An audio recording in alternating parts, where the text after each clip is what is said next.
Bonjour à tous. Dans cette vidéo, nous allons continuer notre travail sur la trigonométrie, première partie. Cette fois-ci, nous allons voir comment on calcule la longueur du côté opposé en utilisant le sinus. Alors, je vous rappelle, ici, on va utiliser la formule du sinus. Alors, pourquoi est-ce qu'on a le droit d'utiliser le sinus? Déjà parce que mon triangle ici, il est rectangle en X. Donc, mon triangle X, Y, Z, il est rectangle. Donc, j'ai le droit d'utiliser la trigonométrie ici. Je vais pouvoir utiliser le sinus. Ce que je vois apparaître, c'est que je connais la mesure de l'angle en Y, je connais la longueur YZ, je pense que vous avez reconnu ce côté, c'est l'hypoténuse, c'est celui qui est en face de l'angle droit. Et nous, on veut calculer la longueur du côté XZ.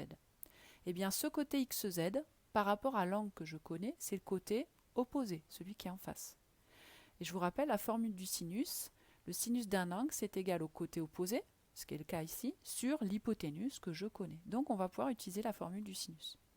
Alors pour pouvoir le rédiger, on fait bien la phrase le triangle XYZ est rectangle en X, donc on peut utiliser le sinus. On écrit la formule, c'est le côté opposé à l'angle sur l'hypoténuse.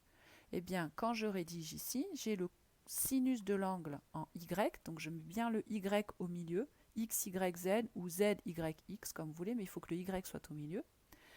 Le côté opposé, c'est XZ, celui qui est là, et son hypoténuse, c'est YZ. Donc, on écrit la formule du sinus. Vous voyez que c'est exactement la même chose que ce qu'on a fait sur le cosinus. Donc, si vous avez compris le cosinus, il n'y aura pas de difficulté pour le sinus. Vous voyez que c'est vraiment très méthodique au niveau de la rédaction. Ensuite, je remplace avec les valeurs que je connais. Alors, la mesure de l'angle, elle fait 50 degrés, et la mesure de l'hypoténuse, elle fait 6,2. Donc, je remplace les deux valeurs. Maintenant, ce que je veux, c'est la longueur XZ. Alors, on va encore une fois utiliser le fait que n'importe quel nombre, je peux le diviser par 1, ça ne change pas sa valeur. Autrement dit, mon sinus 50 degrés, c'est pareil que sinus 50 degrés sur 1. Je peux le diviser par 1, ça ne change rien au résultat. Pourquoi est-ce qu'on écrit ça? Parce que là, j'ai l'égalité de deux écritures fractionnaires. Et donc, dans ce cas-là, j'ai l'égalité des produits en croix. Ce qui va me permettre de retrouver le calcul à effectuer pour avoir XZ. Voilà. Vous pouvez retrouver de cette façon-là. Pour certains, ça vous semble plus simple de faire comme ça. Donc, on peut faire de cette façon-là. Donc, pour trouver XZ, je vais faire 6,2 fois sinus 50 degrés, divisé par 1. Bon, même si divisé par 1, certains, vous avez compris que vous n'êtes pas obligé de l'écrire. Mais voilà, pour cette méthode-là, vous pouvez effectivement utiliser l'égalité des produits en croix. Ce qui donne, quand on tape à la calculatrice, à peu près 4,75.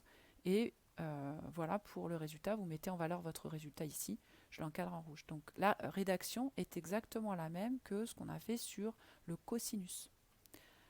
Voilà, cette vidéo est terminée.